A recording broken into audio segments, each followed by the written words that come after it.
Good evening. The Seychelles Meteorological Authority has reported reduced visibility in parts of the country, particularly in the northern and central regions of Mahé, due to the presence of fine particles in the atmosphere.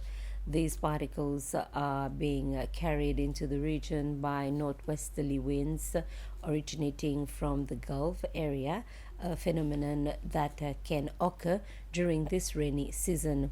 However, such conditions were less frequent in the past when weather patterns were more favorable. The authority explained that the current drier atmospheric conditions, combined with the lack of expected rainfall, have allowed the particles to accumulate, resulting in darker skies and reduced visibility. The situation is expected to persist throughout the week, with rainfall forecast for the weekend likely to gradually clear the particles and improve visibility. The Meteorological Authority continues to monitor the situation closely and will keep the public informed as necessary.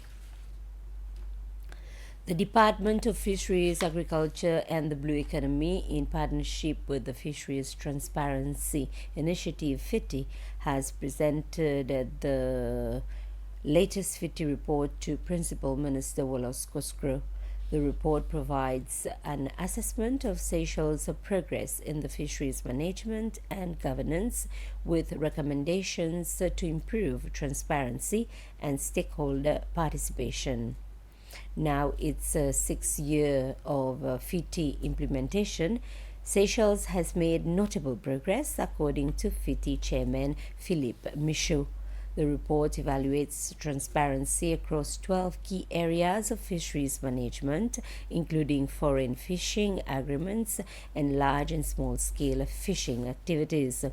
Principal Minister Koskro stated that the government is taking the findings seriously and reaffirmed its commitment to promoting a transparent, sustainable, and resilient fisheries sector for the benefit of the present and future generations.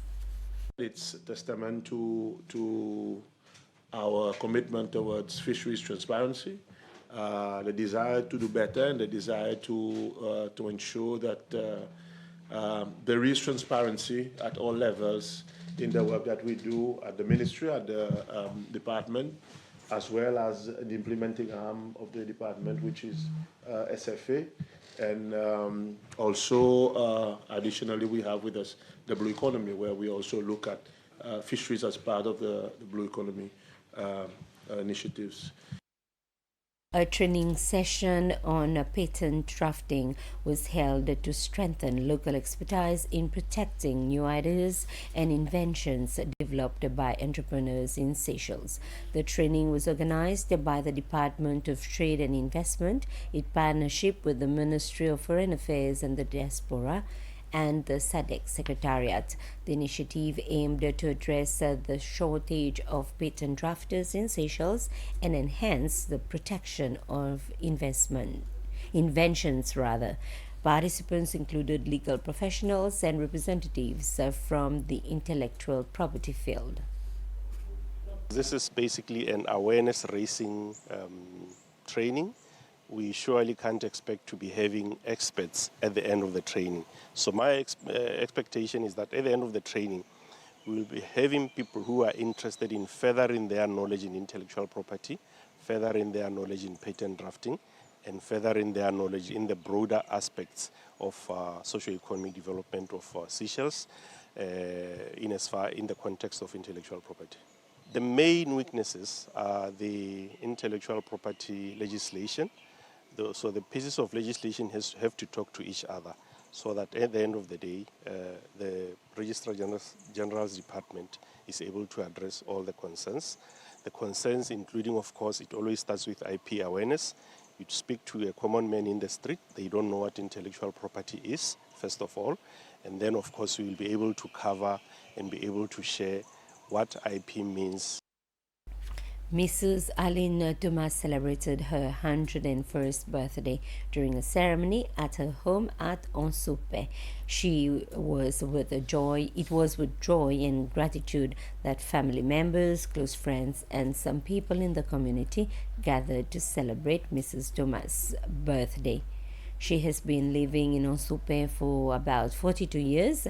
Mrs. Thomas received several gifts, and her celebration was graced by the presence of some high level officials from the local authority.